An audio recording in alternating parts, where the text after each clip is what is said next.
Comment vous trouvez ça jusqu'à date, la lecture du livre? Ça vient nous chercher, hein? Le premier chapitre nous a aidé à reprendre notre place en tant que créature, puis que Dieu, c'est le Créateur, le Tout-Puissant. Le deuxième chapitre nous a amené à voir, à saisir comment notre vie elle peut être très courte et peut être utilisée pour célébrer la louange de sa gloire. Comment qu'on reflète la gloire de Dieu, qui Dieu est. Aujourd'hui, le troisième chapitre, un amour fou. C'est ce qu'on voit aujourd'hui. Et ceux qui ne l'ont pas encore acheté, il m'ont dit qu'il y en a encore, hein, des livres, au coût de 10 $, ceux qui n'ont pas encore procuré leur propre livre. Sinon, on est à veille de permettre à ceux qui en veulent 2 d'en acheter 2. Hein, c'est ça?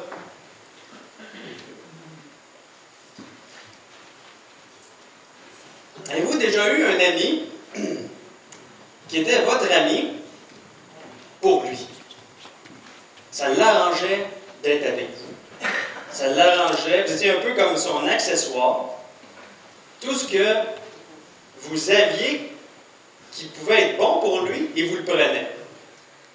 Ça vous est déjà arrivé de vivre ça? Moi, ça m'est déjà arrivé. Je me souviens que j'avais 6 ans. J'étais en première année, j'avais pas de temps ici. Et j'avais un ami qui avait 8 ans, qui lui était mon ami juste là du midi. Parce que, sur l'heure du midi, je partageais mon dessert avec lui. Le dessert que ma mère faisait. Super bon dessert. Ma mère, c'est une très bonne pâtissière. Et je partageais mon dessert avec lui.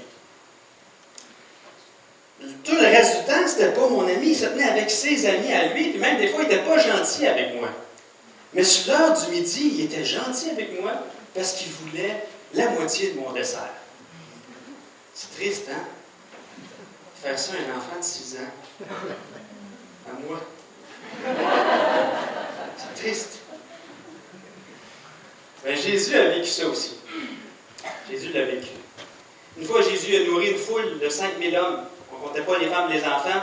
5000 hommes. C'était une multiplication des pains. Et après, pas longtemps après la multiplication des pains, les gens couraient après lui. Ils cherchaient. Ils cherchaient. Ils sont mis à le chercher. Et à un moment donné, ils l'ont trouvé. Et qu'est-ce que Jésus leur a dit? Tournez avec moi dans Jean 6, versets 26 à 27. Jean 6, 26 à 27.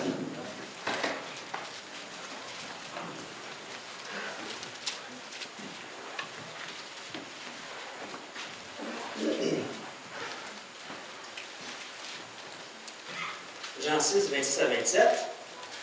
C'est après qu'ils l'ont cherché, là ils l'ont trouvé. Ils ont même fait une enquête, comment il y avait de barque, comment il y a de barque qui est partie, comment il y a de barque qui était revenue. Ils ont rendu compte qu'il y avait une barque qui manquait, puis ils ont fini par le trouver. Une grosse enquête, il y a une intrigue policière.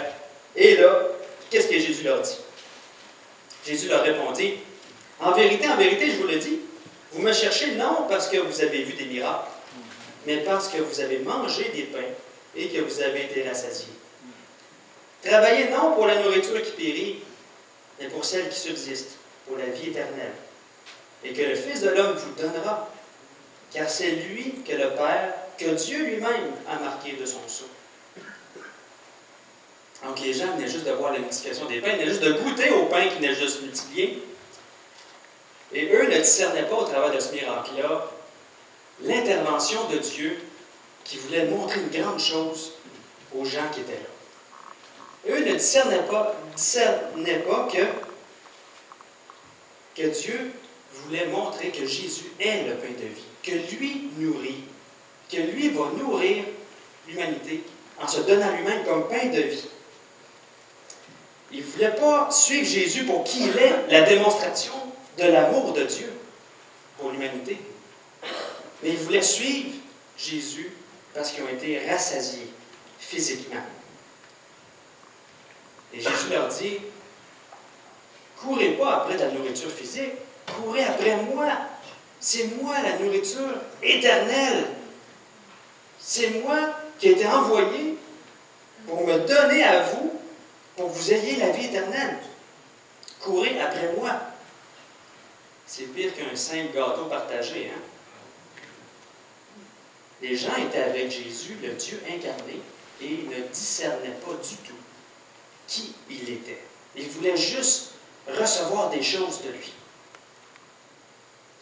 Ce matin, on va se poser des questions. On va se poser plusieurs questions. En fait, la première question, pourquoi je veux aller au ciel? Pourquoi aimer Dieu?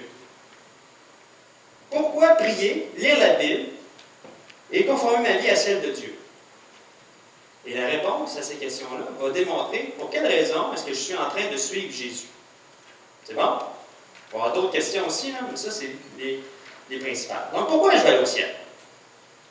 Si on se pose la question là, tout de suite, là, pourquoi je vais aller au ciel? C'est quoi la première réponse qui nous vient en tête?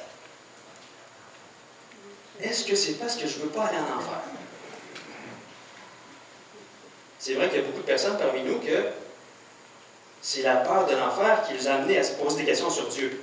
Mais une fois pardonnés, lavés par le sang de Christ, une fois nos péchés pardonnés, est-ce que c'est encore de ne pas vouloir aller en enfer la raison pour laquelle je veux aller au ciel? Mais si je pose la question à l'envers, pourquoi je ne veux pas aller en enfer? Est-ce que c'est parce que je ne veux pas souffrir? Ou est-ce que c'est parce que je veux aller au ciel? Voyez-vous la nuance? C'est une gymnastique intellectuelle. Mais si Dieu, on arrive devant Dieu, puis Dieu nous dit, je vais mettre devant toi 3 choix. Il faut que tu choisisses. Soit tu viens au ciel avec moi pour l'éternité, dans ma présence. Soit tu vas en enfer pour l'éternité, dans la souffrance, et moi je ne suis pas là. Ou soit le 3e choix, tu retournes sur la terre, à Cuba. Il fait beau, il fait chaud, tu es là pour l'éternité, tu fais ce que bon te semble, tu n'as pas de compte à rendre à personne, tu n'as aucune conséquence négative de tout ce que tu vas faire, tu ne mourras pas, tu vas être là pour l'éternité, mais je ne suis pas là. Qu'est-ce que tu choisis entre les 3 choix? C'est quand même touché, hein? Ça fait réfléchir, pareil, sur nos motifs. Une autre question, pourquoi je viens à l'Église? Ah, parce que tout le long de la semaine, je n'ai pas pensé à Dieu, puis si je n'étais pas à l'Église, je me sentirais cheap pas mal. Pourquoi je viens à l'Église? Parce que dans ma gestion du temps, c'est là le temps consacré à Dieu. C'est mon bloc Dieu. Donc, je vais à l'Église. Pourquoi je vais à l'Église? Parce que je viens voir mes amis. Ah, on s'aime tellement, on a tellement de fun ensemble, on se voit, on se donne des becs, on se serre dans nos bras, on va au restaurant après, on a du plaisir. Puis durant la semaine, j'ai tellement hâte d'aller à l'église parce que je m'ennuie de mes amis, parce qu'en dehors de l'église, je n'ai pas d'amis. Je suis rejeté. Mais pas dans l'église. Dans l'église, je ne suis pas rejeté, je suis accepté. Oui, c'est pour ça que j'aime ça venir à l'église. Pourquoi venir à l'église? Parce qu'aujourd'hui, je suis cédulé pour le repas du Seigneur. Puis ici, je ne suis pas là, M. Michaela ne sera pas content. Pourquoi il n'est même pas là aujourd'hui? J'ai écrit ça pour lui. Je viens à l'église parce que je me sens utile dans l'organisation de l'église. Je me sens utile. Hey, pour une fois, je suis utile. Si je n'étais pas là, il y avait un trou quelque part. C'est pour ça que je viens à l'église. Une autre question, pourquoi je chante des cantiques? Parce que Dieu veut qu'on l'adore. C'est simple. Dieu veut qu'on l'adore, je chante. Pourquoi je chante des cantiques? Parce que je file toutes sortes d'émotions dans mon cœur. Vraiment, là, c'est wow, là, je suis là. Il me semble que j'ai plein de choses qui se passent en dedans de moi, là, pendant les cantiques. Ça vient me chercher. Pourquoi je chante des cantiques? Parce que Caro est hot. Elle fait de la bonne musique. C'est pour ça que je chante des cantiques. Dans les 3 questions que je viens de poser, pourquoi je vais aller au ciel? Pourquoi venir à l'église? Pourquoi chanter des cantiques? Si tu te retrouves dans les réponses que j'ai données, OK? C'est que ta motivation pour aller au ciel, venir à l'église et chanter des cantiques, c'est pas l'amour que tu as pour Dieu, mais ce que tu peux retirer de Dieu.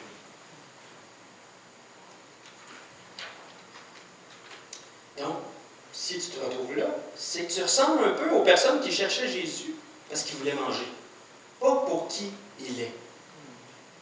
Mais faire les choses par amour pour Dieu. Pourquoi aimer Dieu?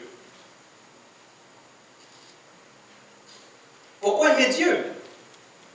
Pourquoi j'aime Dieu? Ah, parce que c'est le premier commandement. Hey, tu aimeras le Seigneur ton Dieu de tout ton cœur, de toute ta force, de toute ton âme, de toute ta pensée. C'est le premier commandement. Je dois aimer Dieu. Mais dans ta journée, là, comment tu fais pour évaluer ton degré d'amour pour Dieu? Est-ce que c'est par une liste que tu as faite? Aujourd'hui, j'ai lu ma Bible. Check. Aujourd'hui, j'ai prié avant de me lever, avant mes repas, même avant ma collation, je dis. Et avant de me coucher. Check. Aujourd'hui, j'ai parlé de Dieu à une personne. Check. Ah, je me couche le soir. J'ai vraiment aimé Dieu aujourd'hui. Si c'est comme ça ressemble à un mariage où ce que les deux personnes savent qu'est-ce que l'autre aime. Puis, allô? OK. Il y avait un petit manque de son. Ils font juste ils savent qu'est-ce que l'autre aime, et ils ont fait une liste, puis ils ont dit, OK, bon, faire le repas, faire son petit déjeuner. Check. Tu fais pas les choses par amour pour l'autre, par passion pour l'autre, mais parce que tu as une liste, puis tu es obligé de la faire. Et qu'est-ce que ça donne, ça? Si on fait ça pour Dieu, c'est pas par amour, c'est pas par passion pour Dieu qu'on le fait. Et ça va donner qu'on fait les choses juste le minimum requis. Tandis qu'un cœur qui est passionné pour Dieu, un cœur qui aime Dieu, il va courir après Dieu, il va courir après Jésus parce qu'il aime sa présence. Il va faire les choses, plus que le minimum requis, parce qu'il est bien avec Dieu. Il va vouloir connaître encore plus la personne de Jésus. Il court après Jésus parce qu'il l'aime, tout simplement. Et c'est pas naturel pour nous d'aimer Dieu. C'est pas naturel pour nous. On a cette tendance à ne pas être bien passionné pour Dieu. Parce que ça ne vient pas de nous d'être passionné de Dieu. Parce qu'au départ, on était morts. Et Jésus nous a ressuscités. C'est une grâce de Dieu complète. Et le fait d'être en amour pour Dieu, ça vient de Dieu aussi. Mais comment ça marche? On va voir ça dans une prière que Paul fait pour les chrétiens, dans Éphésiens 3. Allez dans Éphésiens 3, versets 14 à 21.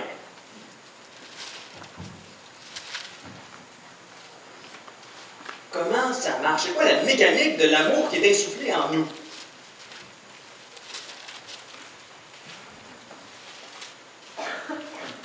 Éphésiens 3, versets 14 à 21. Juste avant de vous lire la prière de Paul, je vous mets un peu dans le contexte. Au chapitre 2, verset 11, jusqu'au chapitre 3, verset 13, Paul est en train d'expliquer que par la croix, par l'œuvre de Jésus sur la croix, Dieu a réconcilié les Juifs et les non-Juifs qui croient en un peuple céleste.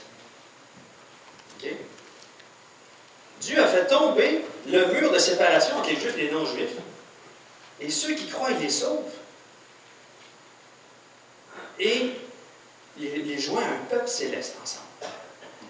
Et il est en train d'expliquer aussi que par l'œuvre de Jésus sur la croix, ceux qui croient sont réconciliés aussi avec le Père. Donc, c'est tout le mystère de réconciliation qui vient de Dieu par l'œuvre de Jésus sur la croix. Et cette prière-là qu'on va lire ensemble, on peut se l'approprier à nous. On peut penser que Paul prie aussi pour nous, parce qu'il prie pour les Éphésiens, qui font maintenant partie du peuple céleste, et nous sommes des chrétiens, et nous faisons partie du peuple céleste de Dieu, ainsi que tous les chrétiens au travers de tous les siècles. Et on fait partie de cette nouvelle nation-là, céleste, le peuple de Dieu. C'est bon? Donc, lisons la prière de Paul. Verset 14. À cause de cela, je fléchis les genoux devant le Père, de qui toute famille dans les cieux et sur la terre tire son nom. afin qu'il vous donne, selon la richesse de sa gloire, d'être puissamment fortifié par son esprit dans l'homme intérieur, en sorte que Christ habite dans vos cœurs par la foi, afin qu'étant enraciné et fondé dans l'amour, vous puissiez comprendre avec tous les saints quelle est la largeur, la longueur, la profondeur et la hauteur, et connaître l'amour de Christ, qui surpasse toute connaissance, en sorte que vous soyez remplis jusqu'à toute la plénitude de Dieu. Or, à celui qui peut faire, par la puissance qui agit en nous, infiniment au-delà de tout ce que nous demandons ou pensons, à lui soit la gloire dans l'Église et en Jésus-Christ, dans toutes les générations, au siècle des siècles. Amen. Donc, à cause que nous sommes maintenant un peuple céleste, réconcilié avec Dieu, et toutes les nations ensemble, réconciliées ensemble, peu importe d'où on vient, peu importe qu'on vient d'Haïti, d'Afrique, peu importe, on fait tous partie, nous qui croyons, du même peuple céleste, le peuple de Dieu. Et à cause de cela, Paul prie, il fléchit le genou devant le Père. Il prie pour quoi? Il prie pour 4 choses. La première chose qu'il demande, c'est la plus importante. Parce que les autres vont découler de cette première chose-là. Les 3 autres découlent de la quatrième, de la première. Donc, à la fin du verset 16 et au début du verset 17, est écrit d'être puissamment fortifié par son esprit dans l'homme intérieur, en sorte que Christ habite dans vos cœurs par la foi. Là, ici, que Christ habite dans vos cœurs par la foi, ça fait bizarre dans le sens qu'il prie pour des chrétiens. Là. Il parle, il écrit à des chrétiens d'Éphèse, tout ça, puis il prie pour des chrétiens. Est-ce que c'est... il prie pour que Christ habite dans leur cœur, qu'ils acceptent Jésus dans leur cœur, qu'ils soient sauvés? Non, c'est pas ça. C'est que Paul prie qu'on accepte par la foi que maintenant, Jésus-Christ, par son esprit, vit dans nos cœurs. Et qu'on le réalise. Hey, Jésus-Christ, par son esprit, il est dans mon cœur. Et Paul prie pour qu'on accepte ça par la foi. Qu'on le réalise là, une fois pour toutes. Hey, Jésus est dans mon cœur. Et que nous soyons fortifiés par son esprit dans l'homme intérieur, c'est de laisser toute la place à l'Esprit de Dieu de régner dans nos cœurs. Donc, Paul prie qu'on réalise et qu'on accepte par la foi que Jésus est dans nos cœurs et qu'on lui laisse toute la place. Qu'il soit fort en nous, qu'il nous remplisse, qu'il n'y ait pas d'obstacle à l'empêcher d'agir dans nos cœurs. Qu'on le laisse nous remplir. Donc ça, c'est la première requête que Paul fait à Dieu pour nous, pour les chrétiens. De le vivre, ça. La deuxième chose qu'il demande est à la fin du verset 17. Afin qu'étant enraciné et fondé dans l'amour. On voit tout de suite que ça découle du premier. Si on est rempli de l'esprit, qu'est-ce qui va arriver?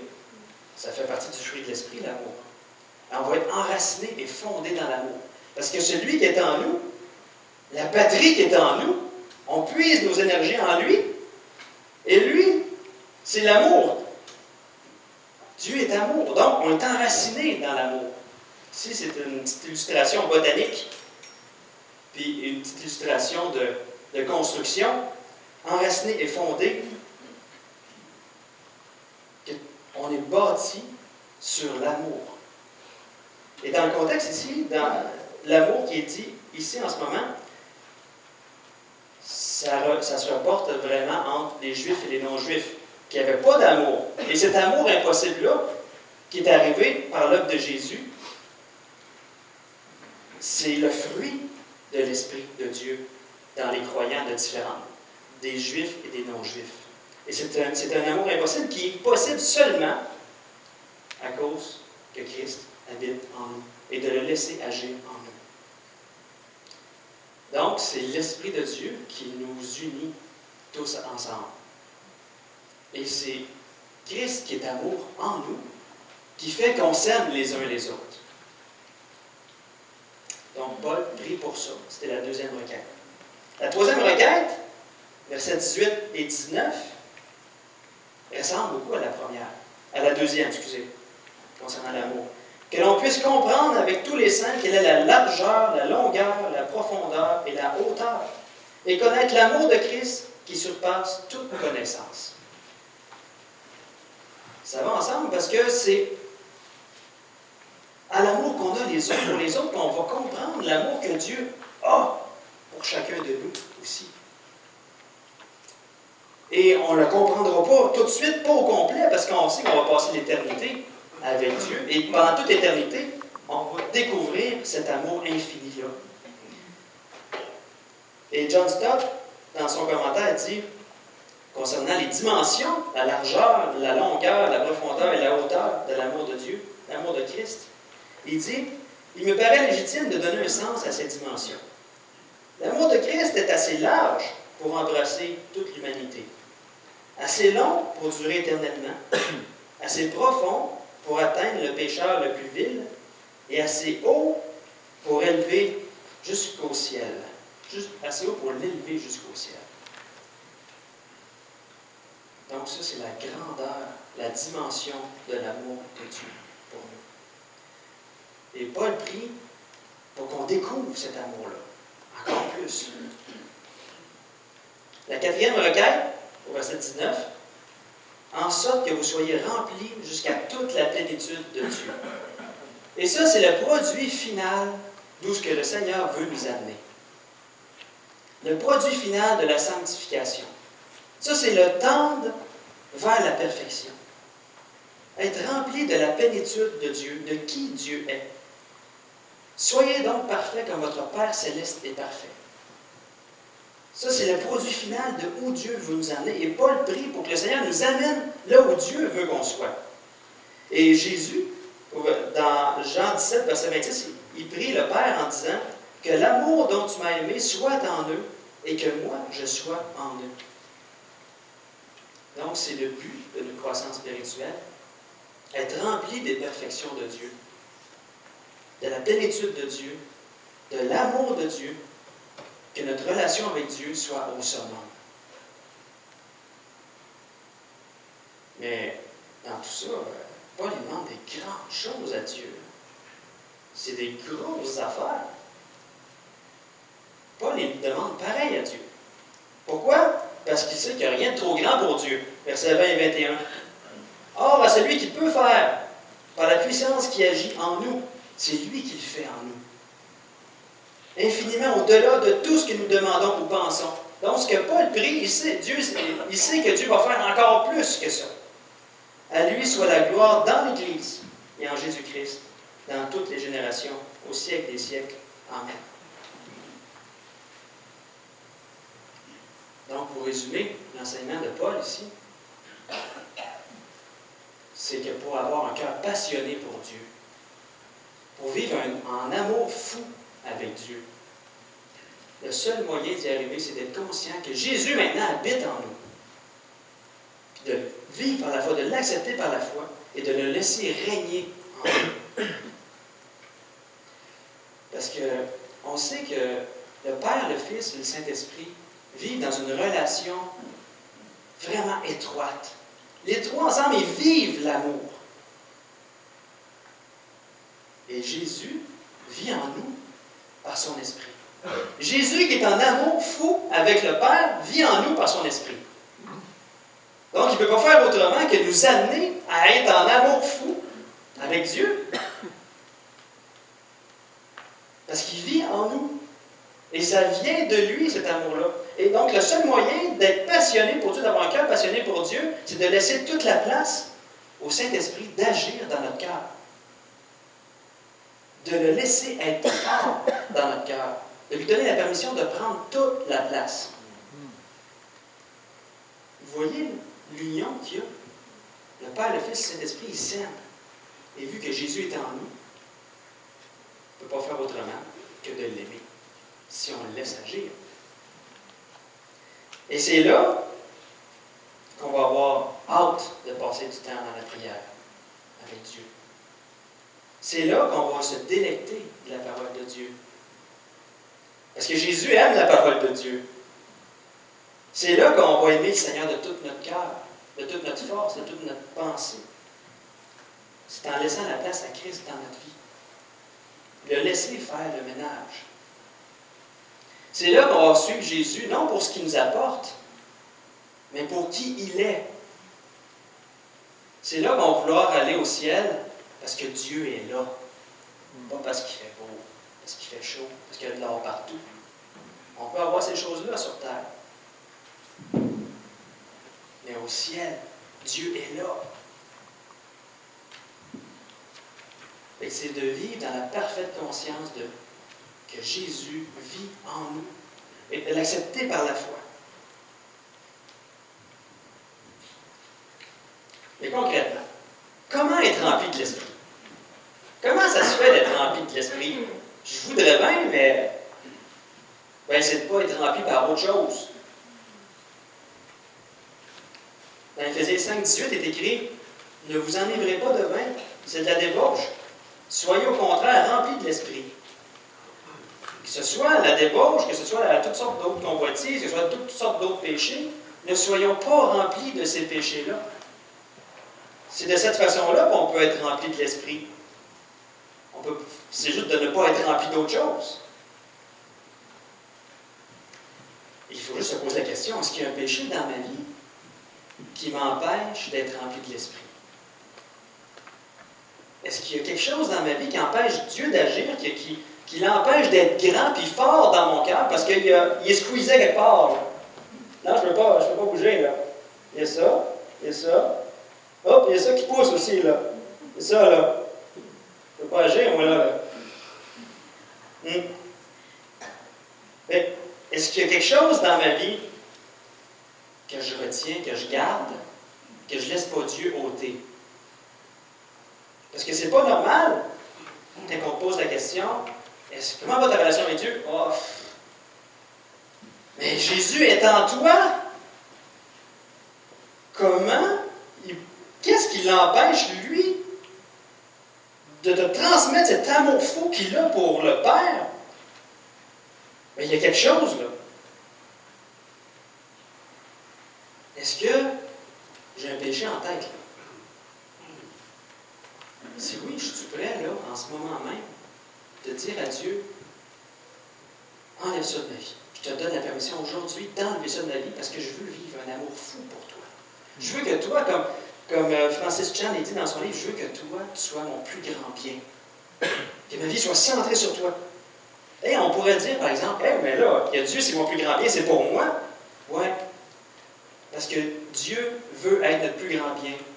Parce qu'il sait que c'est la meilleure chose pour nous.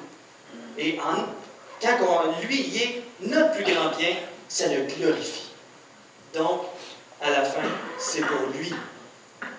Parce qu'en plus, c'est la meilleure chose pour nous. Donc, y a-t-il quelque chose qui t'empêche, qui est plus grand dans ton cœur que Jésus? Si oui, on va juste prier, on va demander à Dieu de faire le ménage.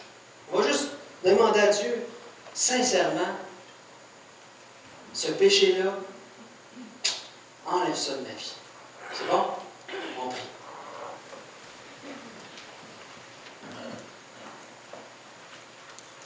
Seigneur Jésus, je te demande pardon pour ce péché-là que j'ai en tête.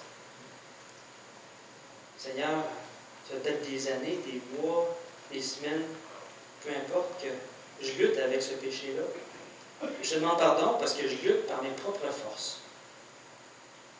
Et Seigneur, à cause de ce péché-là, je ne vis pas cet amour fou pour toi. Je ne vis pas cette intimité profonde avec toi. Seigneur, je te donne la permission dans mon cœur d'ôter, de faire le ménage, de chasser ça de ma vie. Que ce péché-là soit à mes yeux comme il est à tes yeux, Seigneur. Une saleté. Seigneur, fais-moi grandir en toi. Remplis-moi de ton Saint-Esprit. Que je puisse vivre cette intimité-là profonde avec toi. Cet amour fou pour toi. Seigneur, tu m'as tellement aimé. Je veux te dire que je t'aime moi aussi. Amen.